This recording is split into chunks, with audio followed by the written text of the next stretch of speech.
पूरे देश में अगर एक ऐसा नेता है या व्यक्ति है जो सच को सच और झूठ को झूठ बोलने का दम रखता है तो उसका नाम इकलौता चंद्रशेखर आजाद है। क्योंकि नगीना के सांसद बनते ही उन्होंने हर वो मुद्दे सदन में उठा डाले जनता से संबंधित है, जो भी धर्म जाति से ऊपर उठकर और पूरे देश में कहीं भी दलित, शोषित, पीड़ित, जैन, सिख, बौद्ध, ईसाई किसी भी धर्म जाति के व्यक्ति के साथ अत्याचार होता है, चंद्रशेखर आजाद अपने काफिले के साथ पहुंच जाते हैं और उन्हें न्याय दिलाते हैं। जबकि दूसरे नेता या सांसद सिर्फ और सिर्फ ट्विटर खेलते रहते हैं। इसी कारण ही चंद्रशेखर आजाद को चाहने वालों की संख्या लगातार बढ़ती जा रही है।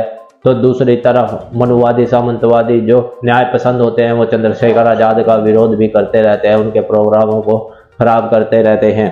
इसी बीच आपको एक बहुत ही बड़ी बात बताना चाहता हूं कि चंद्रशेखर आजाद इकलौते ऐसे व्यक्ति भी है जो सच को सच, झूठ को झूठ बोलते हैं। इसी बीच चंद्रशेखर आजाद आज के एक बहुत ही गरमाया हुआ मुद्दा जो वक्फ बोर्ड है उनका विरोध कर रहे हैं आजाद समाज पार्टी भीम आर्मी, क्योंकि मुस्लिम समाज के लोग भी इसका पूरा यानी कि विरोध कर रहे हैं। इसी बीच चंद्रशेखर आजाद पटना के गर्दनी बाग में वक्फ बोर्ड विधेयक 2024 के खिलाफ विशाल प्रदर्शन में पहुंचे थे अपनों के बीच और वहां पर कह डाली सरकार को बड़ी बात। और मुस्लिम समाज के लोग बहुत ही अच्छा मान रहे हैं चंद्रशेखर आजाद को। और आपको बता दूं कि जहां से चंद्रशेखर आजाद नगीना से सांसद बने हैं वहां पे नगीना में सबसे ज्यादा अगर दलितों के ऊपर कोई है तो वो मुस्लिम समाज है, क्योंकि चंद्रशेखर आजाद ने मुस्लिम समाज को कभी भी अकेला नहीं छोड़ा है। आप इस बारे में क्या सोचते हैं कमेंट में जरूर बताएं और ये वीडियो भी देखें जिससे चंद्रशेखर आजाद ने उड़ाई बीजेपी सरकार की नींद और बोल डाला कि ये बीजेपी सरकार सिर्फ और सिर्फ हिंदू मुस्लिम कराती है। बहुत बहुत धन्यवाद संचालक महोदय। All India Muslim personal law board और इमारत सरिया और अन्य संगठनों के द्वारा वक्फ अमेंडमेंट बिल को अपोज करने के लिए, रिजेक्ट करने के लिए जो धरना प्रदर्शन किया जा रहा है, मैं इसमें सहयोग करने के लिए और अपना समर्थन देने के लिए यहां पहुंचा। प्यारे साथियों, इस मंच पर बहुत ही जिम्मेदार शख्सियतें बैठी हुई। मैं इस तरह से सरकार की इस कार्रवाई को समझ पाया हूं कि अगर किसी को कमजोर करना हो, किसी को बर्बाद करना हो, किसी को नुकसान पहुंचाना हो तो लाठी से मारने की जरूरत नहीं। उसकी आर्थिक ताकत को कमजोर कर दो, उसकी ताकत को इतना कमजोर कर दो कि वो घुटनों पे आ जाए। सरकार ने सोची समझी नीयत से किया। जिस दिन ये बिल, अमेंडमेंट बिल पार्लियामेंट में आया था उस दिन भी हमारी party Azad Samaj party Bhim army इसके विरोध में खड़ी थी।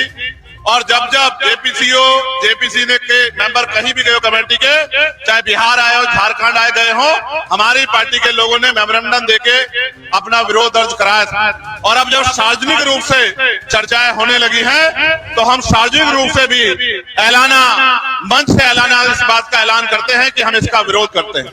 उसका एक कारण भी, हम संविधान को मानने वाले लोग और संविधान ने हर धर्म को धार्मिक आजादी दी। आर्टिकल 24, 25, 26, आर्टिकल 14, 15, 16, 17, 18, 19 वो लोगों को प्रोटेक्ट करता है, ताकत देता है, उनको अवसर देता है विरोध करने का, आगे बढ़ने का, तरक्की करने का, अपने अधिकारों का संरक्षण करने का। लेकिन इस सरकार की नीयत ठीक नहीं है। कल मुझसे कोई पत्रकार ये कह रहा था कि मोदी जी ने सौगात दी है, ईद पे किट दे रहे, तो मैंने उनसे कहा सियासत इस कदर लोगों पर एहसान करती है, पहले आंखें छीन लेती है फिर चश्मे दान करती है। एक तरफ वक्फ के इस अमेंडमेंट को लाके मुसलमानों से उनके कब्रिस्तान, उनकी खानका, उनकी मस्जिदें, उनकी जगह को छीना जा रहा है, उनको लूटने का प्रयास किया जा रहा है। दूसरी तरफ किट देके हमें बेवकूफ बनाने का प्रयास किया जा रहा है कि हमारे जख्मों पे नमक छिड़कने जैसा। हम इनकी बातों में नहीं आएंगे। हमें संविधान ने प्रोटेक्शन का अधिकार दिया है, प्रोटेस्ट का अधिकार दिया है। हम अपने आप को प्रोटेक्ट भी करेंगे और हम बड़े से बड़े धरना प्रदर्शन करके इस सरकार को चैलेंज भी करने का काम करेंगे।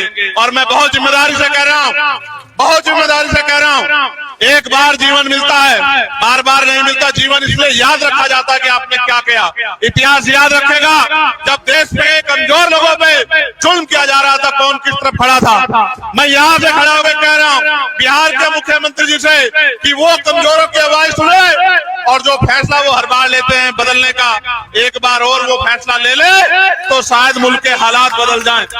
मेरे आज भी याद है, लोकसभा चुनाव से पहले मैं यहाँ आया था, मैंने उनसे आग्रह किया था कि आपकी छवि बहुत अच्छी है, आपको देश में शक्ति का निर्माण करना चाहिए, सारे दलों को इकट्ठा करना चाहिए। उन्होंने बात तो मानी, लेकिन अंत समय पे वो बदल गए, इसका नुकसान उठाना पड़ रहा है। एक बार और बदल जाओ मुख्यमंत्री जी और अपने साथियों को भी बदल दो, तो ये सत्ता का घमंड भी चूर हो जाएगा, जिस घमंड के जरिए कमजोरों को बर्बाद करने पे तुले।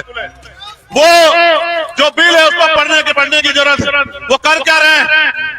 वो सर्वे कमिश्नर की ताकत डीएम को दे रहे हैं। आपके प्रदेश में ही देख लो, औरों को छोड़ो, आपके प्रदेश में डीएम वो लगा है जो मुख्यमंत्री की बात को मानता है, जो मुख्यमंत्री के गलत को भी सही मानता है और जो मुख्यमंत्री कहता है उसको मानता है। ऐसी ताकत देके, शक्ति अपने हाथ में लेके वो डीएम के जरिए इस तरह के हालात बनाना चाहते हैं कि जिस चीज पर क्लेम किया जाएगा वो डिस्पोजल प्रॉपर्टी चली जाएगी, डिस्प्यूट प्रॉपर्टी चल जाएगी और वहां के जरिए देश में वो माहौल बनाया जाएगा जिससे भारतीय जनता पार्टी की राजनीति आगे बढ़ती रहेगी। ये एक सोची समझी साजिश है। तो मैं अपनी बात को खत्म करते हुए मैं एक इशारा करता हूँ, बुद्धिस्ट लोग हमारे बैठे हैं, जब एक जगह पे दो संस्कृतियों का मिश्रण होगा तो जैसे बोध गया में हुआ, इसी तरह जिस तरह से आपने यहाँ कहा कि हम दूसरे धर्म के लोगों को यहाँ वक्त में जो है जिम्मेदार बनाएंगे, तो इसी तरह का डिस्प्यूट खड़ा हो जाएगा जिस तरह का डिस्प्यूट यहाँ बोध गया में खड़ा है और हमारे लोग उसको झेल रहे हैं।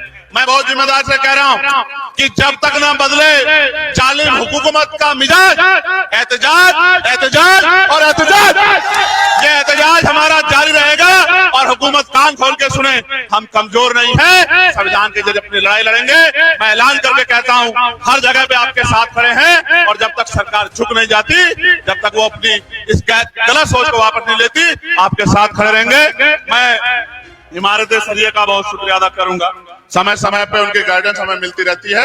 मैं उनके लिए उस पूरी मूवमेंट की तरक्की के लिए भी और उनके लिए भी अच्छी सेहत की प्रार्थना करूंगा। बहुत बहुत धन्यवाद। जय भीम, जय भारत, जय संविधान। आदाब, नमस्कार, सत श्री अकाल।